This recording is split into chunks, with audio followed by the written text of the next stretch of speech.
I'm a huge believer that when it comes to our health, there are many different things that we want to take into consideration. For obvious reasons, nutrition and lifestyle play a big role, hormones, if that's something you choose to do, supplements, I'm a big fan of those as well as genetics. And genetics for me, I started learning about it back in 2016, and I learned about it through a friend of mine who is a very smart clinician. His name is Bryce Wylde.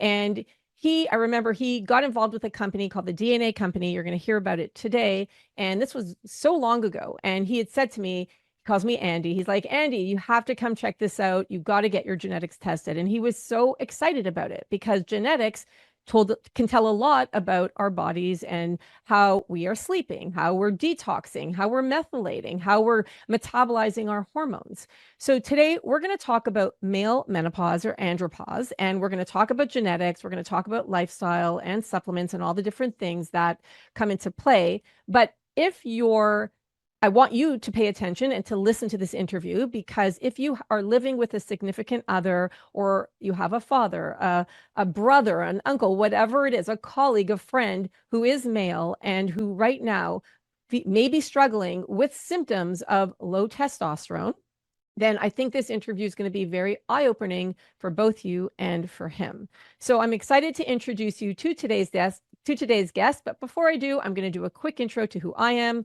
My name is Andrea Donsky. I'm a nutritionist for almost 20 years. I'm a menopause educator, soon to be published menopause researcher, and I'm also the co-founder of wearemorphus.com, a company that empowers you to take control of your health and symptoms as you go into perimenopause and menopause. Today, I'm speaking with Bryce Wylde. He's the co-founder and chief of innovations and pharmacology at the DNA company. He's one of North America's leading experts in functional medicine, and he's a highly knowledgeable and respected clinician at VenMed in Toronto, Canada, with a special interest in nutrition, nutraceutical supplementation, botanical medicine, and applications in pathway genomics. He specializes in unraveling the complexities of health through a genetic lens, with a keen focus on immune imbalances, gut dysfunction, energy and metabolism issues, and cognitive health. Bryce is the author of 4 national best-selling books and a media expert appearing on television across North America. Bryce is one of the kindest and most generous people that I know, and I'm blessed to call him my friend. Now, here's Bryce. Bryce, welcome back to Menopause Reimagined. Thanks, Andrea. Nice to be with you. I'm so not even used to you calling me Andrea. It's so funny when I hear Very you say formal. that. I know, we're like, whoa. Andy, you're Andy to me.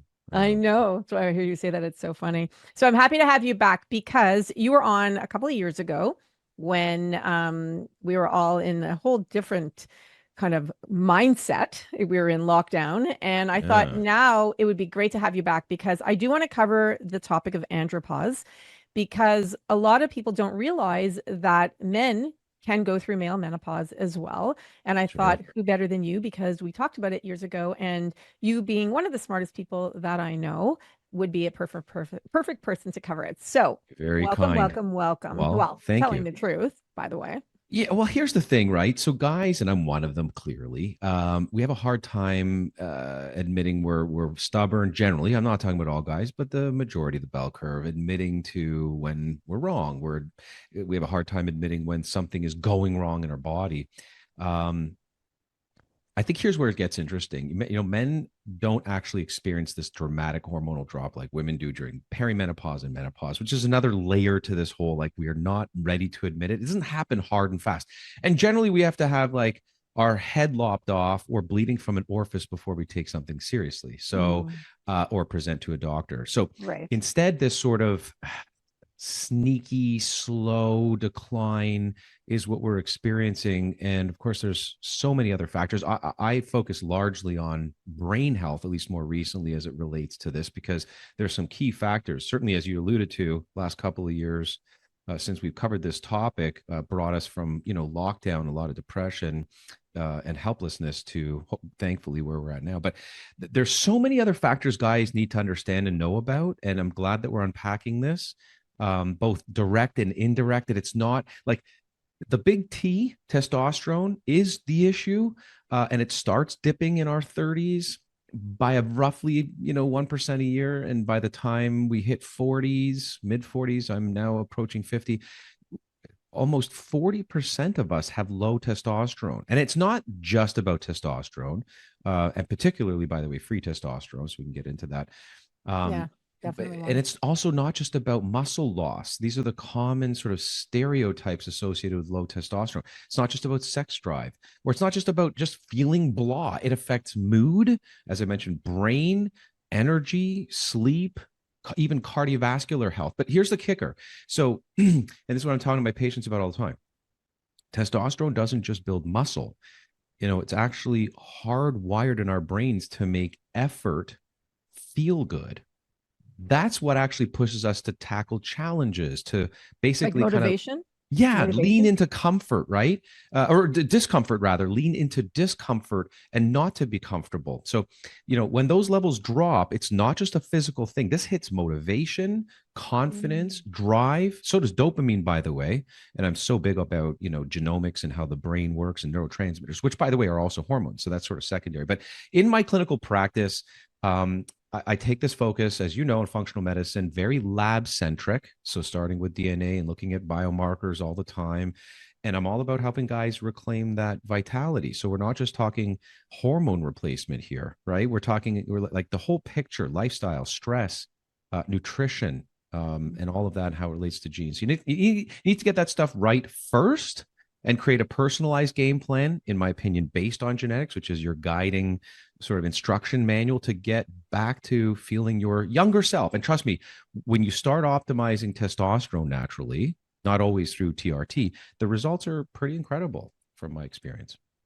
Okay, so why don't we start from the beginning? So, kind of take us through a 101. What happens to men's hormones? Because you were saying that it doesn't happen as quickly as it does for women. So, take us through the 101 of hormones as men are approaching into the age where they could go into male menopause.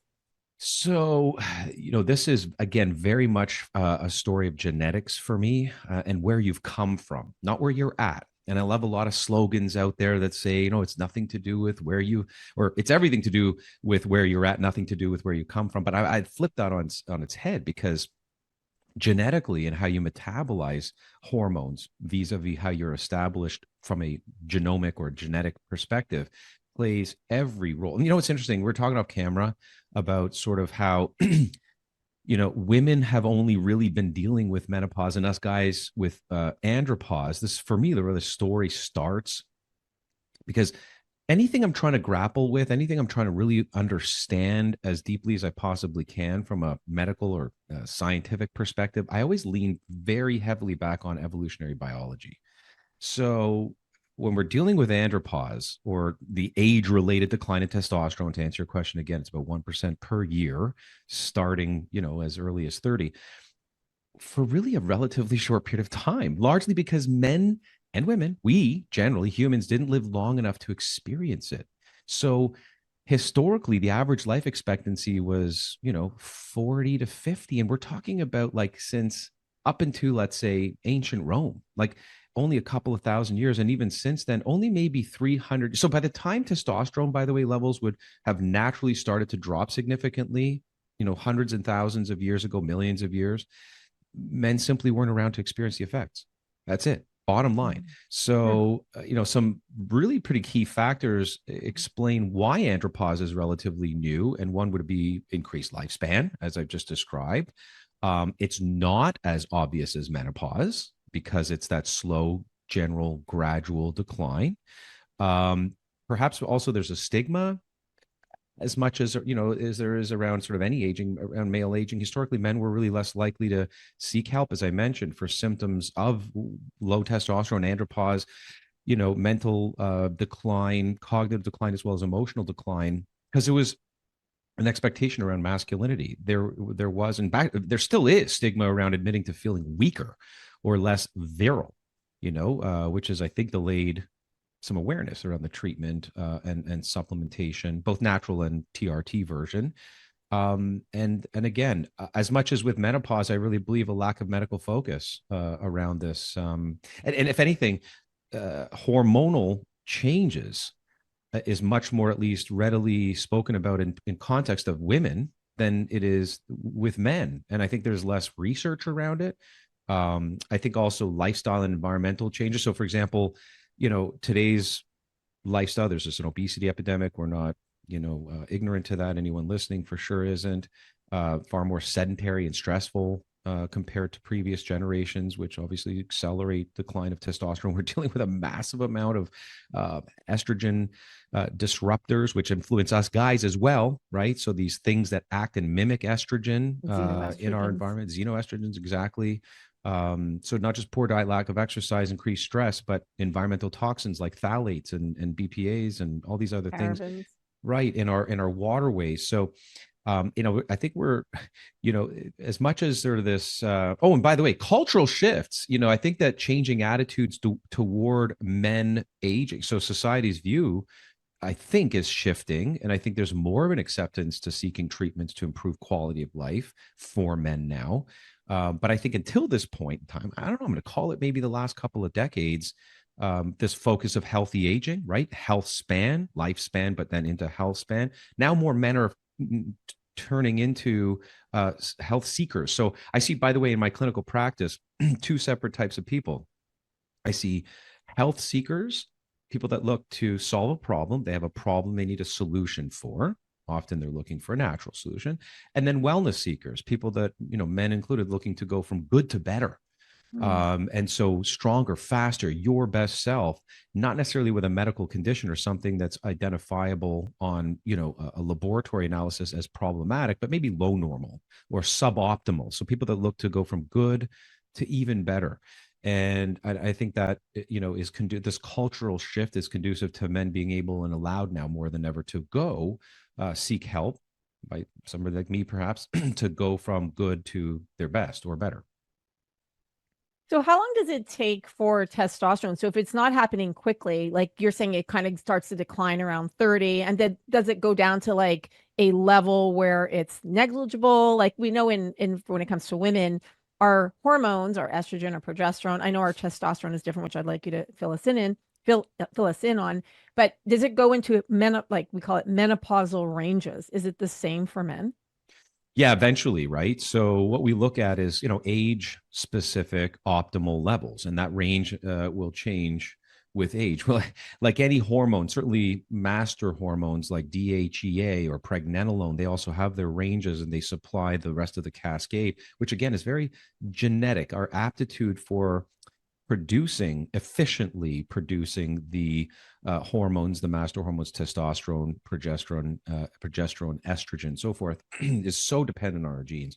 So optimal levels will always depend on genetics, male or whether you're male or female, the time of day, by the way, and for females, the day in their menstrual cycle. But testosterone plays, you know, a, a, a, such an incredibly important role. It's chicken and egg in muscle mass retention in the male body, and this slow, insidious reduction in testosterone, and as we age, loss of muscle mass. And again, vice versa, by doing things we need to, lifestyle, to retain that muscle mass in order to also retain, healthy levels of testosterone. Again, chicken egg. It starts to happen in our early 30s, and it's so incremental and so slow and steady.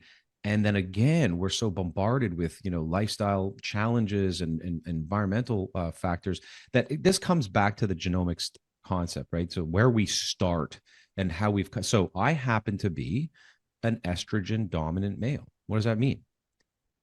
Everybody takes those master hormones, whether they're DHEA or pregnenolone, even higher up the brain starts to tell the body sort of what to do with these hormones. And we start this conversion process. Actually starts even higher at cholesterol. Most people don't understand this, but cholesterol is not all about heart disease.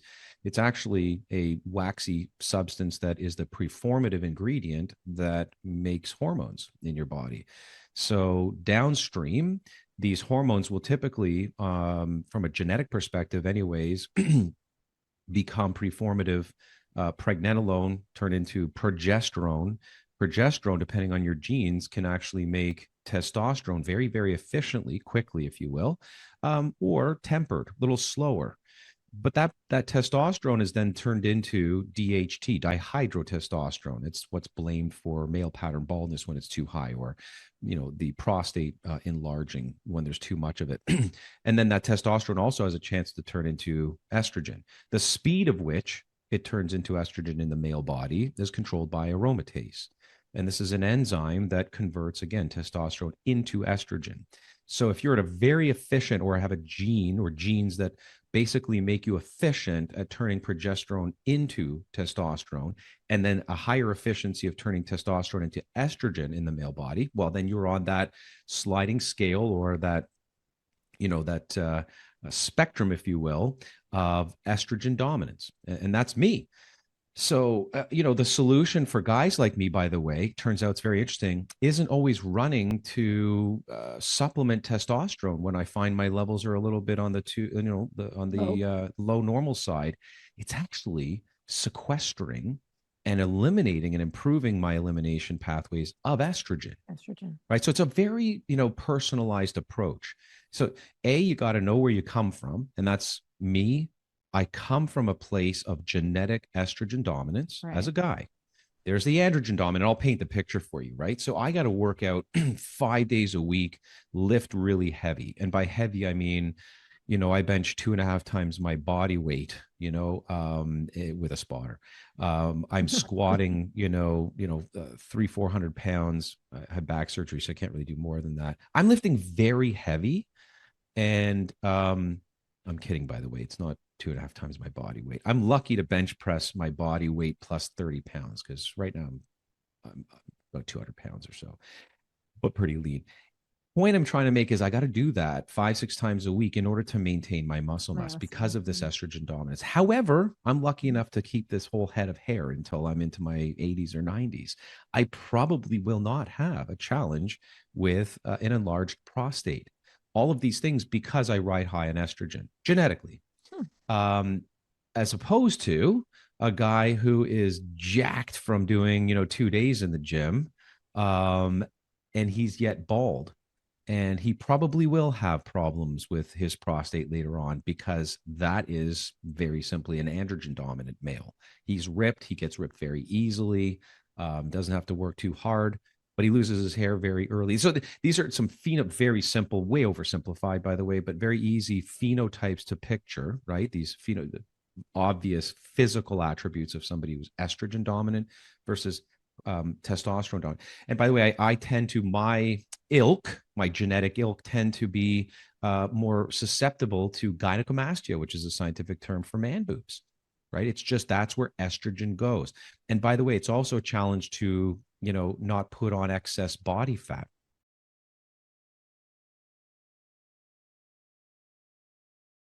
Body fat's an endocrine organ as well. That's going to push even more estrogen. So I'm always battling to keep estrogen down. Other guys are battling to keep, DHT or dihydrotestosterone at bay or controlled. The majority of us, though, are looking to, as of age, mid to low 30s, to keep testosterone to full circle, answer your question, at optimal ranges. And what does that for some people? Sometimes it's actually mitigating sex hormone binding globulin, which is the protein and albumin that actually binds testosterone. See, this whole story is about freeing up testosterone, letting it out of jail, letting it uncouple, if you will, from sex hormone binding globulin. But that solution for me is going to be different than another guy, given their genetic aptitude. And this range, and it depends on where you come from. In the US, where I know the large majority of the listeners here, these optimal ranges, you're kind of looking for between 1,000 to 1,500 nanograms per deciliter for testosterone, which is about 35 to low 50s nanomoles per liter here in Canada. But the real metric, no matter how you get there, is keeping free testosterone somewhere between 7 and 15 picograms per milliliter. That's the number. You want between 7, 8, maybe, to 15 picograms per milliliter on your blood. And there's probably better ways to look at it, but if everyone is looking for a simple way to judge, and free testosterone into later age in that range is going to essentially help to mitigate the plethora of andropause symptoms in men. And it gets more complicated than that, but that's the top line. And just to be clear, so that's for men who are entering into that male menopause age range And throughout, yes, sort of the and zone you throughout want for to the rest of keep. their life. Yeah, you Okay. want to keep that Okay. general, that general zone. Yeah. How does it, and I know this is about male menopause, so I'm like, you know what, I have so many questions about when it comes to women. So I think I'm gonna have you come back just to talk about the women's side of it. So we'll keep this very focused on men because I really would love for, for those of you who are listening for you to listen to this, but then also to share it with a male in your life who might be experiencing male menopause symptoms or who would really want to understand their testosterone and their hormones in general. So, okay. So you mentioned symptoms. What are some of the symptoms that male menopause can present? So, I think it's very important to understand that not all men are going to experience it. And the same way that all women will experience menopause, but with Menopause, varying degrees of symptoms. right, of which you're a hero for defining, the 100 plus symptoms. Thank you. I'm sure we're probably similar to that, but I would argue that less of us, far less men, have the obvious. Now, we all go through it, but do we have the obvious symptoms? And that's really the varying range. And so, where you come from matters even more in men than it does in women. If you come from a place of genetic estrogen dominance in women, boy, is it ever a wall that you hit or a cliff? If you're like me but female, so it's not the story of XX or XY. It's how in all of us we have the same genetic pathways where we're either fast, slow, or average in how we convert hormones down this long stream. So if you're an estrogen dominant female, and you come into, which by the way, phenotypically is, hourglass, it generally has more of a predisposition to cellulite, also has a harder time putting on muscle mass, similar kinds of concepts and theories or stories around their estrogen metabolism. But if you have estrogen dominance as a female and you come into menopause, because what is menopause is the lack of the estrogen being produced by the ovaries are shut down, the brain saying, hey, make more eggs, ovaries saying, I'm done, and therefore No estrogen vacation. declines. Yeah. So, and for an estrogen dominant women, that's a much faster experience.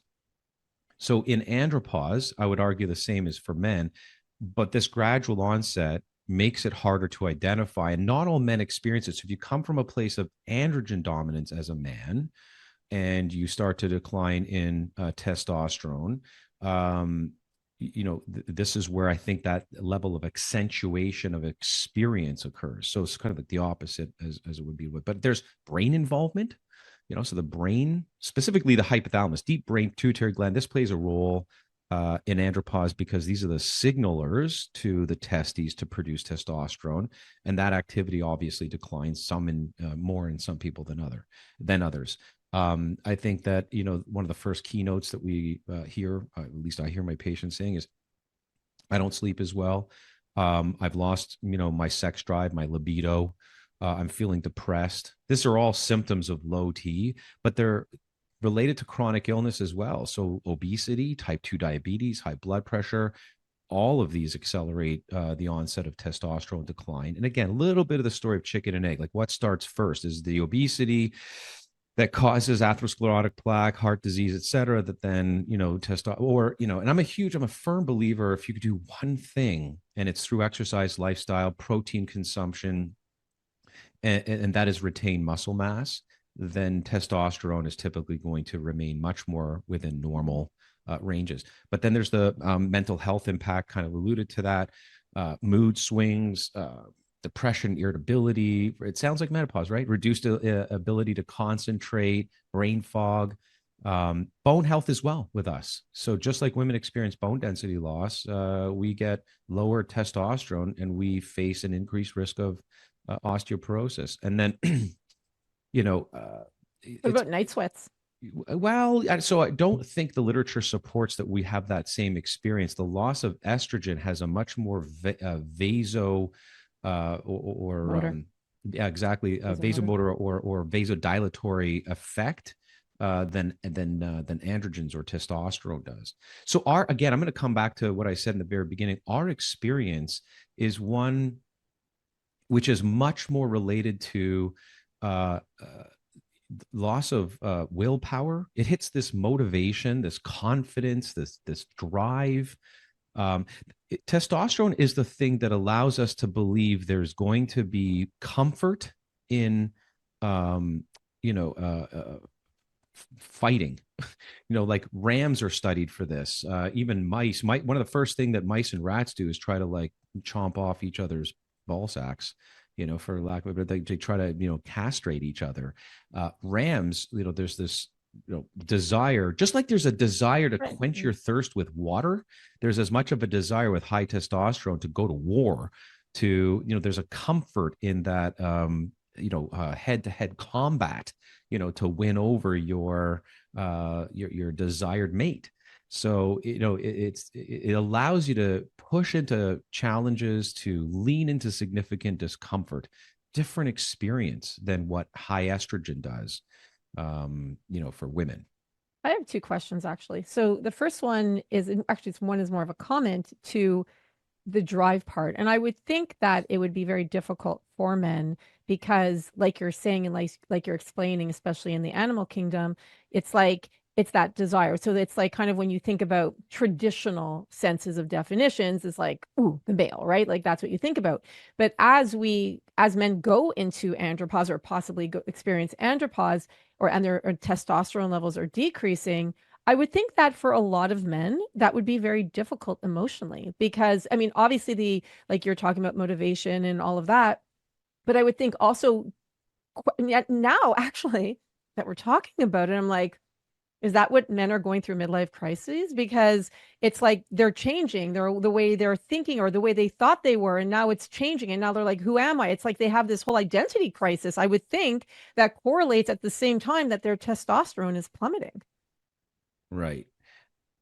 So I think you're bang on. Hmm. This is man's drive, both in terms of motivation, physical, sexual energy, and it's closely linked to, I think, what we often refer to as, you describe, midlife crisis. And so if we have this decline in testosterone as a driver of motivation, as much as testosterone doesn't just, as we've been describing, affect physical attributes like muscle mass and libido. It's the key hormone in driving motivation and goal-oriented behavior, ambition. Once you lose that, it's the feeling of loss of purpose. And by the way, as the Exactly. Japanese describe it, right, ikigai, a sense of purpose. I feel like testosterone for guys is the biochemistry of that purpose, right? So as testosterone declines and you experience that loss of drive, leading to feelings of, I don't know, apathy, if you will, or less enthusiasm for life's challenges. You look for those things, maybe even physical things, to supplement, like the red sports car. I think Well, there's an right, impact. exactly. Or in many cases, younger girlfriend, or like you Right. hear, it's like what you hear, right? The experiences that you hear, or the kind of the stories that you hear that men are looking for their youth again or looking to get it back. And I would think Yeah, also there's because, a true, yeah, there's an existential crisis, yeah, you know, and providing for the family and all of that, right? And if you're losing that sense of motivation and you are, let's say, one of the, whether you're an equal provider or you are the main provider, that could be extremely difficult for men.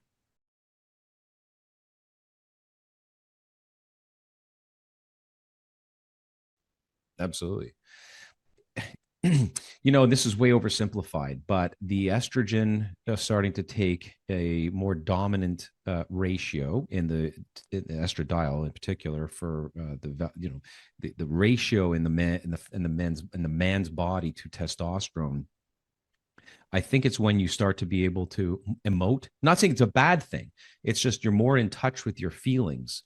You're, but if that's true, and I think it is, and other things trickle down, right? Changes in the neurotransmitter patterns. But as as this occurs and you're able to reflect perhaps on past achievements and look into the future, feel more of a sense of mortality, feel more emotional, that's maybe a little bit of a loss with the true male side. um, I think particularly the decline in testosterone magnifies those reflections, creating this sort of feeling of maybe restlessness or dissatisfaction compared to status quo anyway, or your younger That's what we're self. talking. Right. Exactly. Yeah. That's what we're referring to. So my second question was regarding progesterone and estrogen. Now, obviously, when we speak about men, we know that testosterone is the more abundant hormone, but how does progesterone and estrogen play a role? Because do those decline as well, like they do for the female, like when it comes to menopause for women? Well, so again, so the job of, once we've defined XX versus XY and we are who we are about to become, then it's about the brain. And by the way, we're not talking about andropause in the same context as hypogonadism. That's a whole separate thing. When you have atrophied testes as a guy and you're not producing enough testosterone, the question has to always become, why is there a low testosterone? Let's say if we're talking about biological lab values and so forth. Genes play a huge role, but and so does environment and nutrition and so forth. But sometimes the underlying factor is brain signaling. Sometimes if the Leydig cells and other cells within the testes that produce testosterone are functional, but the brain's not calling out to make, then that's a different issue than just a slow, steady decline, as we talked about at the top, which may be a byproduct of us just simply living longer. But yes, progesterone and estrogen also play a role in us guys' health, even though this is typically thought as female hormones. In both hormones are involved in regulating all kinds of physiological processes. We all make all of these hormones. So men make estrogen, progesterone, testosterone, dihydrotestosterone. Females also make estrogen, progesterone, testosterone, dihydrotestosterone. As an XX, as a female, biologically born female, your cells will have receptor sites that are more densely packed for estrogen, as does your system and your endocrine cells, your gonads, your ovaries, your breast tissues, your fat tissue produce more estrogen. And in us guys, we have cells that are equipped with a lot more signals and receivers for testosterone, and our gonads, our testes will produce testosterone. But progesterone, to start with progesterone, that role in men, it's very different. So testosterone production, progesterone is a precursor to testosterone. Again, this is that whole genetic thing, that backbone. Progesterone in what's called steroid genesis, progesterone turns into testosterone, and testosterone turns into estrogen, right? So this is that pathway, meaning without enough progesterone, testosterone production is going to be significantly affected, no matter whether the testes is producing it or not. So it's a key player in maintaining, balance. And then of course progesterone has, in the male, at least if we stick on the male story, neuroprotective effects, different. It's both men and women, but different than testosterone. So it helps to support the brain, for example, by reducing inflammation. So does testosterone. And by the way, I don't know, this is something that a lot of people know. While testosterone is the number one hormone involved in male libido, progesterone also plays a role in regulating sexual function, helps the balance of estrogen and testosterone. So I guess to say all of these hormones are playing a role. It's what are you dominant in? That is to say, are you XXXY? And within that spectrum, genetically, how does that pathway evolve given your instruction manual? Are you fast to produce estrogen as a guy? Are you average? Are you slow? Are you more androgen dominant? And so that's where the rest of these hormones are going to come into play. So I learned about genetics from you. I think it was like back in 2016 when you first started working with the DNA company. Is that when it was? It Yeah. was that long. Okay. So it was a long time ago. And I remember Bryce called me and he was like, I'm involved in this really cool company. It's all about genetics. You have to come get your genetics tested. And of course, if Bryce asked me to do something, I'm going to do it. And I wanted to learn everything I possibly could. I'm no expert in genetics, but I worked, like Bryce taught me a lot. And I had my genetics tested. And like I was just on Bryce's podcast that just went live. We'll put a link to that. I was just on it and I talked a little bit about my story. But knowing what your genetics are is knowing what your genetics are or is so important, because like you're talking about is like, how do you metabolize your hormones, and what pathways do they go to? And this is like obviously much more complicated than what we're talking about today. But I think it's really important. Now, whether you're a woman or a man, it is so important. And I'm a big advocate because of you, Bryce. And when I learned my genetics, I'm a big advocate of understanding what your hormone pathways are, because especially if you're considering or you're on hormone therapy, it's a really good idea to understand it, because that way you could see what's happening to your metabolites. Are they going to the 2 or the 4 or the 16? Like, so, and these are things that you could explain, Bryce, but these are important to consider. And what do you think? Like, this is my opinion, and it's something like through all the knowledge and the accumulation of knowledge that I've had over the years, a lot learning from you and just in general, and from the DNA company, I do believe that we should all have a genetic test done at least, obviously once, because our genes don't change. It's the genomics that do. But would you agree, like, especially like, obviously we're talking in the context of men right now, but wouldn't you agree that everybody should have a genetic test done? Because understanding your hormones is such a key player in terms of, you know, going into menopause or going into andropause. Absolutely. As the instruction manual for you and of Okay. one, not only do I believe everyone should, I believe that we do it one of the best, if not the best, on the planet in terms of the hormonal pathways. Of course, we look at detoxification, which plays a role, methylation, all Oh, kinds the of nutrition. detoxification thing is so Well, fascinating to without me. that, you're not getting in some cases rid of the end metabolites efficiently, and that's a whole other story. But can ultimately mess up your hormones in a huge way. So how you manufacture hormones is the front end of the story. How you actually package them up for detoxification to make them water soluble and pee them out, poop them out, just get them out Yeah. is the bottom end, and that's just as important. So yeah, it is the instruct. But here's where I'm even more of a firm believer. It will inform what type of approach you take. It will inform perhaps even the type of hormone replacement therapy, the adjuncts to those, but also so much about what is out there and available in the realm of biohacking, supplementation, maybe even how to get, what lifestyle intervention. So we just, detoxification is one example. Not everyone can afford an infrared sauna. And there's a lot of literature around it and how it can help detoxification. But if detoxification is your Achilles heel in the genetic pathway, then there's no better investment than a sauna. So, where do you spend your money? Where do you spend your time and resources? And what types of therapies are involved? It's all based on DNA. And to your point, DNA doesn't change. It's done once. You test this once.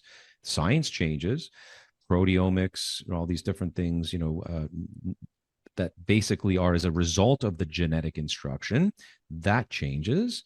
But DNA doesn't change. You can modify genetic expression.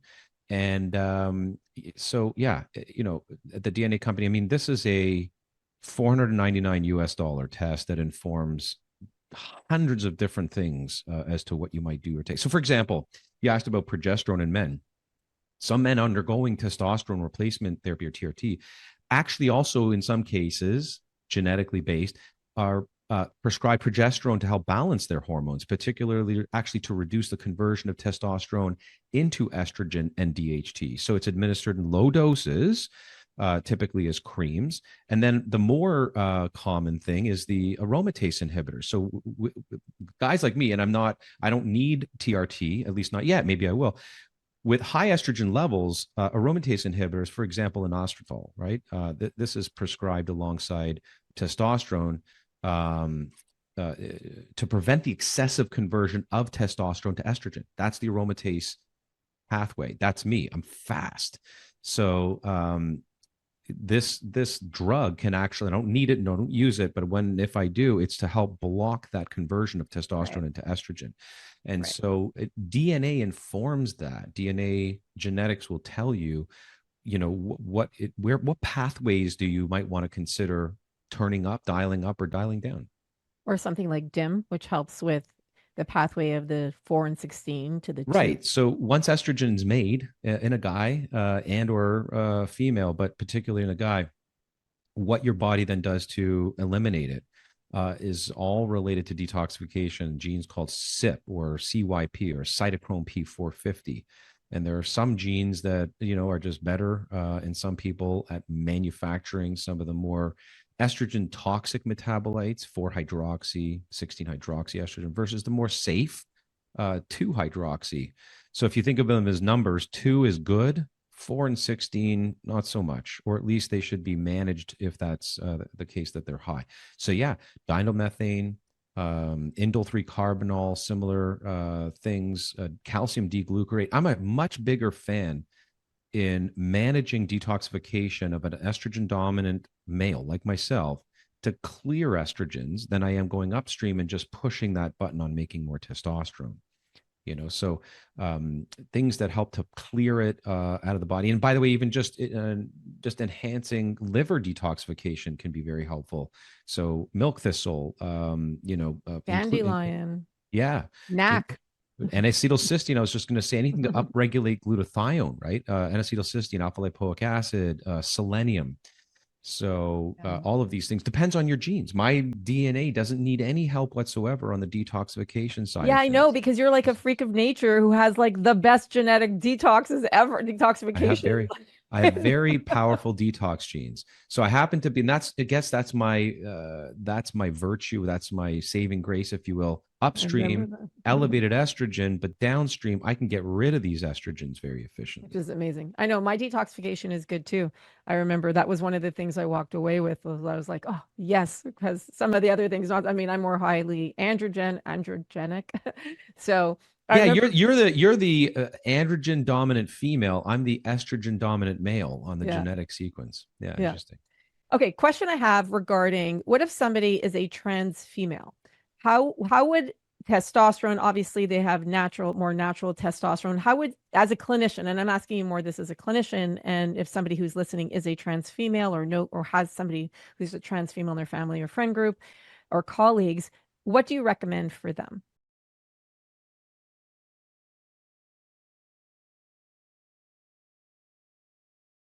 So hormone replacement therapy for transgender women, so individuals transitioning from male to female, which is obviously a very well recognized and important, part of the gender affirming process, which is beyond my scope and my clinical practice, but using, feminizing hormones to align that physical characteristic with their gender identity.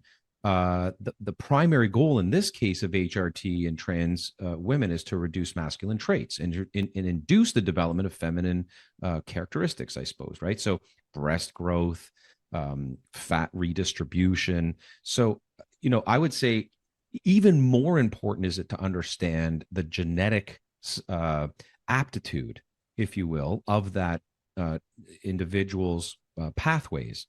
So I would think it's obviously very important estrogen, to understand genetics for them. of course, it's estrogen is going to be the primary hormone in this case, right? Used in the feminization process. So it could be oral. I'm not a huge fan of that. Transdermal patches, more so, gels, sometimes injections. Estradiol is the name of the game, right? There's 3 hormones. There's 3 estrogens, rather: estrone, estradiol, estriol. But in this case, the 17 beta estradiol, that's the most common. There's cypionate, which is the injectable form, depending on what's being used. But to know, to your point, how this is, whether it's a male transitioning female, or a female themselves, knowing how that estrogen then breaks down into that alluded to 4 or 16 is important, more so in women. Again, it's the sort of literature around cancer, right? The big C, like the more you're producing 4 and 16, the literature supports the more you're likely to manufacture rogue cells, right?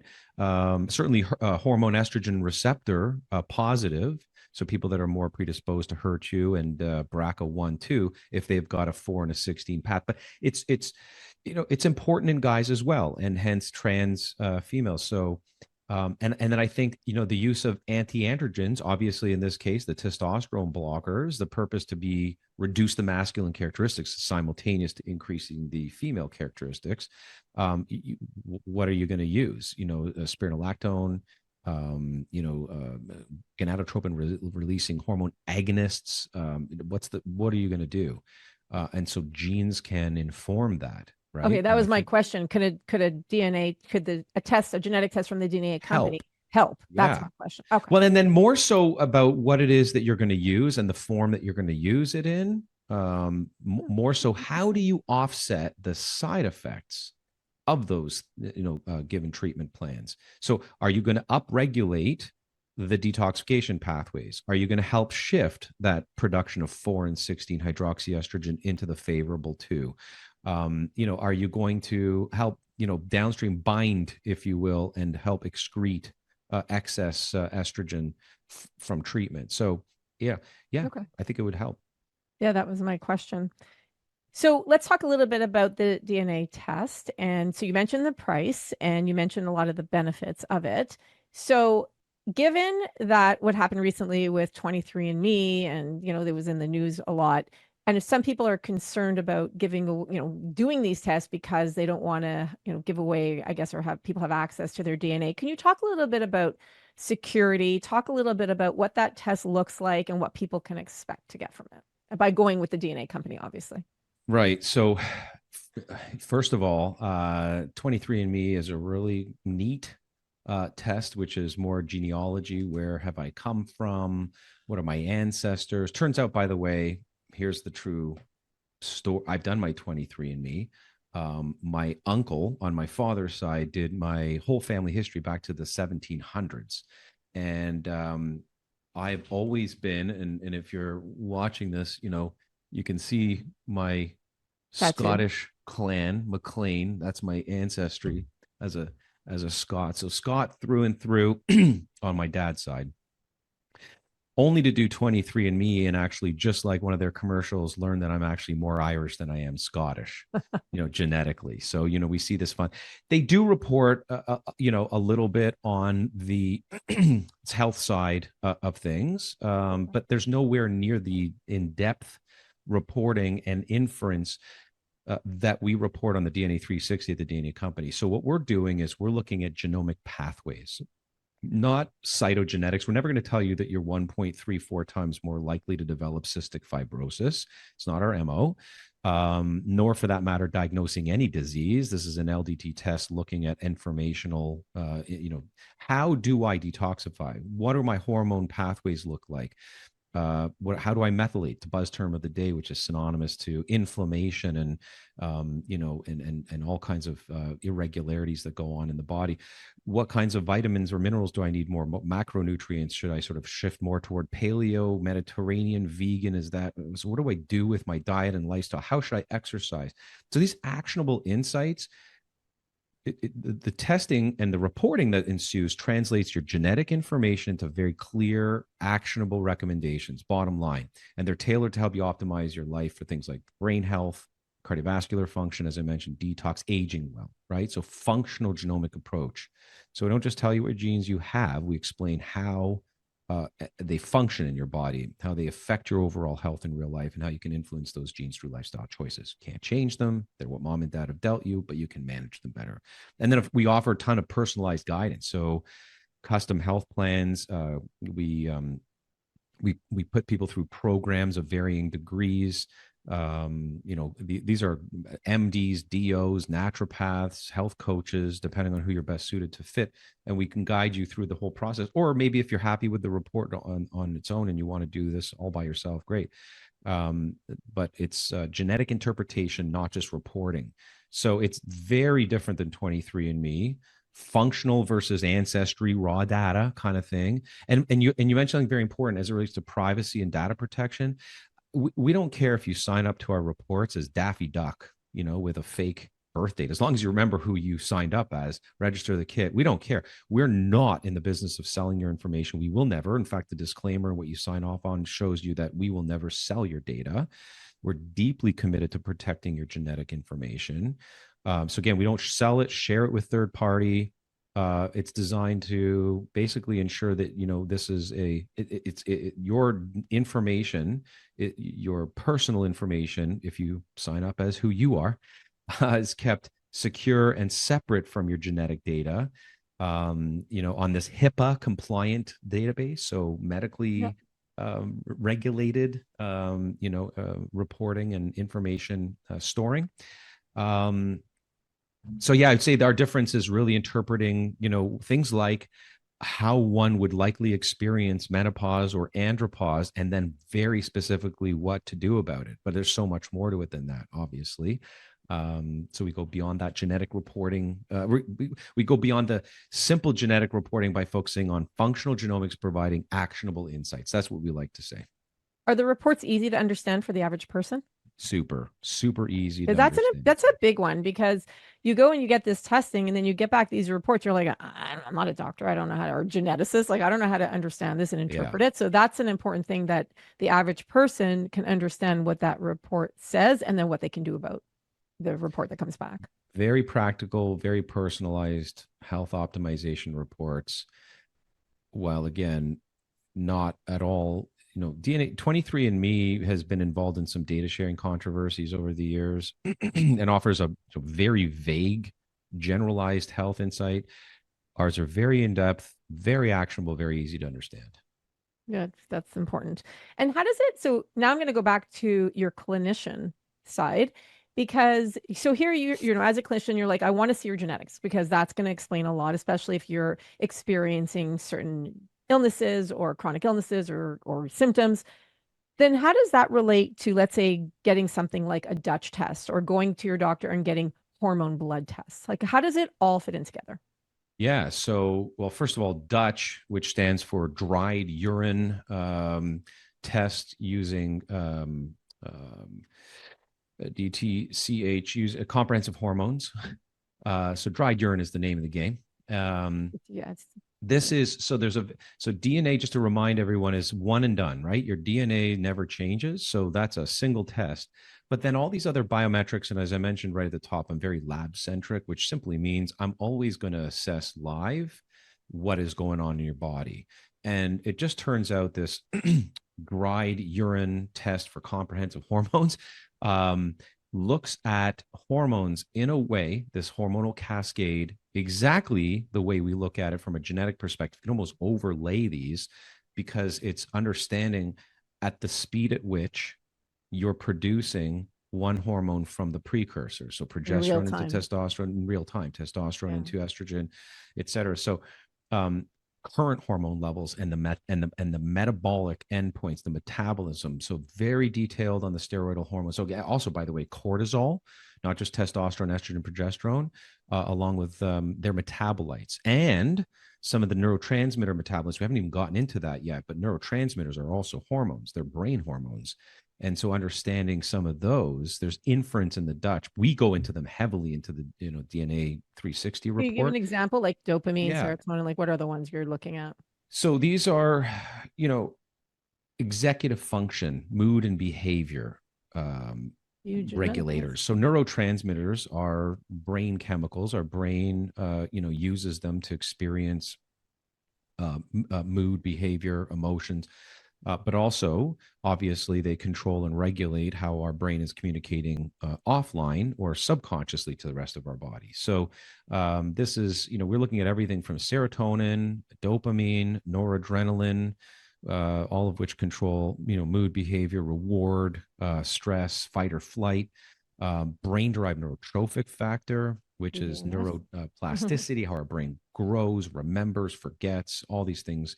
We're looking at a methylation gene called COMT, not just in context of methylation, but in context of how quickly you metabolize certain neurotransmitters. So how one feels stress, how quickly they can manage or get over stress, which plays such a huge role in downstream hormone metabolism. So we can never ignore, we always have to acknowledge what the brain is doing. And by managing the brain, better sleep, better emotional regulation, better stress management, all of these things are going to make for a much easier menopause or andropause in anybody. So sometimes one of the limiting factors, or let's call it the biggest underlying issue to somebody's experience through menopause or hormonal upset, or in this case, andropause, is centered in the brain. And so we look at that and hold that in very high regard. Managing the executive function side of things is pivotal. It's as important as the steroidal pathway, which is, again, as important as, as detoxification or methylation. So we combine these various genomic pathways and pay close attention to all of them equally as important. But the Dutch, just to come back to that for a sec, they are looking live time, as you said, at in real time your current splits into what your body is doing with these estrogens, right? So even if your hormones from a genetic perspective don't necessarily suggest that you're imbalanced from a 2 4 16 perspective at any given moment, given your weight, given your exposure to environmental factors, given the hormones you might be taking supplementally, these can shift and increase or significantly increase your risk toward the big C, cancer. Are there other tests you could do other than the Dutch test that can give you that real time what's happening? Yeah. So, so not, I don't think as elaborate, at least that I've seen, as the Dutch test. There are, of course, you can cobble together serological surrogates. And what I mean by that is look at blood and sort of look at estrogen, estradiol, progesterone, testosterone, dihydrotestosterone, sex hormone binding globulin, DHEA, cortisol. But here's the difference. What your endocrine system is producing, even higher brain centers, what it's doing to signal your gonads, ovaries in women, testes in men, and then the output of those will end up in blood. So that's what's in Okay. blood. Right. You can test for that. But then what the rest of the body does, and in the male, again, we have receptors on our cells to receive those things, and they're signaling agents. They're going to be doing stuff like estrogen divides cells, for example. So then what the end result of what those estrogens are doing and their metabolites are seen in urine. They're very difficult to capture in blood. In fact, they're really not ever done that way. So it's what your body then does to process what happens through the serum produced by Right. the gonads, ends up in the urine, in some cases saliva. I think urine's a little more accurate. Then you judge and you study that. And you actually, again, you superimpose that over a DNA analysis and you have a clear picture of what your body's doing at any given time. I think Yeah. blood's fine if you're doing hormone replacement therapy for some people and it's not complicated, to sort of keep a finger on the pulse, maybe every 2 or 3 months as to dosing, certainly in the beginning. But I think urinary analysis like the Dutch, especially when you also have your DNA analysis, is the perfect combination to understanding what your body is doing in real time. So I have just one last question as we're coming up on the hour. What about DHEA replacements? So I know when we talk about, therapy, again, we're talking specifically for andropause or male menopause. We talked about testosterone replacement. Would somebody could somebody benefit from DHEA replace or taking DHEA as well? I think And or so. Again, these are I normally reserve. No, these are master hormones.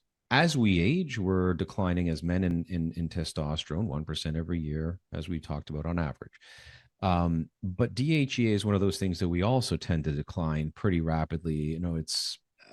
It's involved in the immune system. It's involved in aging. It's longevity, involved, they say too. yeah, so many different things. So, you know, particularly for men, it actually is a precursor and can help end support testosterone levels. Testosterone, yeah. So it's that. But because of where I feel it's working most efficiently, and because of this day and age and what it brings, we kind of just alluded to it.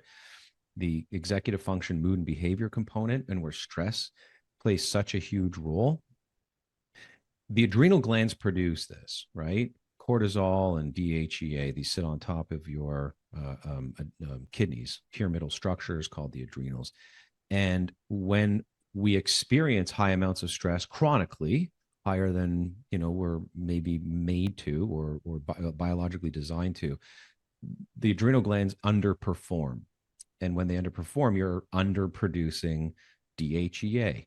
When you don't produce as much DHEA, it's not just what your testes are producing, it's what the androgens from your adrenal glands are producing through the precursor reaction of DHEA turning into testosterone. So as an adrenal support, especially if I test for and find that somebody, their biggest issue is stress, and they're seemingly aging rapidly.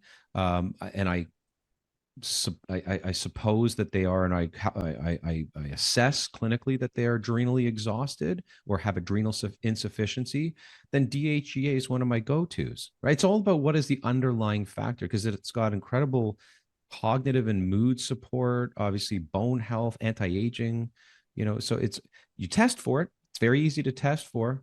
And if it's In the low, blood. along with low Yep. testosterone, you supplement. It's like vitamin D. If you're low in vitamin D, because you live north of 40 degrees where most of us live, and you don't get enough sun exposure, and you test 25 OHD and you're low, you got to take it. If you test for vitamin or for DHEA and you're stressed out, and your clinician suspects that you're adrenally fatigued, you take DHEA. So I think it's an effective strategy, for And low the reason I estrogen ask is testosterone. because in the US you can get over the counter. So it's Right, not something everywhere except for Canada. It's you can't get crazy. in Canada. Yeah. Yeah. Yeah. No, Okay. unfortunately, you can't. I think, it's not a vitamin, it's a hormone, just as melatonin is a hormone. But once it's found low and you're running an appropriate biological endpoint, and you're deficient in it. And by the way, there's ranges for this like any other hormone. So we're not looking to get, a 45-year-old female, or for that matter, a 50-year-old male, to the degree that a 19-year-old female is exuding, like, which is 16, 17, 18 nanograms per deciliter DHEA on blood. We want, a 45, 50-year-old female to have, a 6, 7, 8. But when they come in tanked at 2 or 3, that's a deficiency. So I supplement them and they get up to normal levels. Then I ask the question, now what's estrogen doing? Or in the male who is adrenally exhausted and abdominally obese and aging faster and not sleeping properly, before jumping right down to T, or for that matter, trying to do everything possibly herbally to upregulate free testosterone. Let's test DHEA. If it's low, give DHEA. How much more testosterone does that then produce? What's the remaining gap, if that makes sense? To then, after sleep is managed and stress is managed and DHEA is optimized, now how much testosterone do we have to actually accommodate? And then Rather you can than also just, adjust the DHEA levels too, like how much DHEA you can take too, which I guess yeah, would play a role in how much testosterone it's yeah, making. So, which I yeah. love. Bryce, is there anything that we didn't cover today that you'd like to leave with our listeners? We covered a lot. I think that, we definitely made sure folks understand exercise, maintaining muscle mass is in check before rushing off to supplement with testosterone. Stress obviously causes cortisol to go up and testosterone to go down. Sleep deprivation can cause 10 to 20% reduction in testosterone. So sleep hygiene is absolutely key. One of the things I'm a huge advocate, of course, of are natural remedies to upregulate free testosterone in men. So, from a supplemental perspective, it is known and pretty well evidenced that zinc is a key player. Men who actually receive 30 milligrams of zinc per day show an increase in free testosterone. Vitamin D, a deficiency can actually contribute to low testosterone. So getting vitamin D checked and optimized. Magnesium plays a role, although indirectly. Boron plays a role indirectly. We talked about DHEA. I like the combination and some of the literature that's percolating up around Tongat Ali as an anti-estrogenic, but together with Phaedrogia agrestis, which actually mimics luteinizing hormone, which out of the hypothalamus stimulates the testes. And then there's things like fenugreek and horny goat weed, some of the lower level stuff from a supplemental perspective. But that's from my lexicon and my toolbox of natural ingredients for guys to take note of. So where can people find you? Wildonhealth.com. There's hundreds of thousands of pages of free information. But if they're interested in the DNA 360 test, we've got a wonderful offer going on right now. So at thednacompany.com, where they can find the DNA 360 we've been talking about with the wonderful hormonal pathway investigation, DNA methylation, detoxification, etc. And if they apply Morphus 50, they're going to get $50 off their DNA 360 test. Thank you. We appreciate that. So for all of you listening, you can get $50 off that test. So then the test, you're saying it was $499, and so they would get $50 off, so it'd be $450 US for that. You got it. Okay. Worth every penny. Your health is an investment, by the way, never an expense. And this is going to inform what you do, what you take, what you invest your time and money into. It really is your guiding principle as to how you approach, natural and, for that matter, hormonal replacement therapy. Yeah, no, I'm a big fan of it, so I think it's great. Thank you for doing this today. Thank you, Angie. Appreciate it. Ladies, if you are suffering from any of the 103 plus symptoms of perimenopause and menopause, then we have a special treat for you. Friday, October 25th from 9 to 5. We have a full day event called The Power of Menopause. We have 15 different speakers. It's a live event. If you can attend live, do not worry, because you could buy the recordings before the event. So anytime before then for $19, and then afterwards for also, I think it's like $49. So you can access the information for not a crazy amount of money. And today I have Bryce Wylde here with me. He is one of our speakers. Bryce, why don't you tell everyone what you're going to be speaking about Friday for the Power of Menopause? Thanks, Andy. I can't wait. A lot of us have heard the adage, it doesn't matter where you're coming from. All that matters is where you're going. And I love that saying. However, it absolutely matters where you're coming from, especially as it pertains to genetics and hormones. So I'm going to be talking all about hormones from a genomic perspective, understanding how to test for your DNA when it comes to hormones. And then from that, optimizing your calm. So finding calm during menopause and personalized tips to soothe your nerves with some all new, incredible herbal therapies. Because at the end of the day, when you manage your stress levels and you manage your hormones, menopause is a lot easier experience, from sleep to anxiety through to the 100+ symptoms that you're all educating us about to, manage better. So it starts with DNA, matters from where you're coming, and then some simple tips in order to manage these symptoms and feel better. Even as you're saying it, Bryce, I'm feeling calm. So we are so grateful to have you speak at the event. I'll put a link below. Be sure to sign up today. It's free. Absolutely free. thepowerofmenopause.com. Sign up below and make sure that you register today. I hope you enjoyed my interview with Bryce. A lot of you have been asking me about male menopause or andropause, so he is the expert in my opinion. And because he's a practicing clinician, I love the fact that he can bring his perspective not only from a genetic point of view, but also from a practicing point of view. So if you enjoyed today's interview, please share it, because the more you share shows you care. And please take a moment to rate and review our podcast, because when you do that, the algorithm sends it out to more people so that we can help to educate more people around perimenopause, menopause, and now andropause. Thank you for spending the last hour and a bit with me. I know there's a lot of other things that you could be doing, but instead you chose to spend it with me. And for that, I'm grateful. I'll see you at the next interview.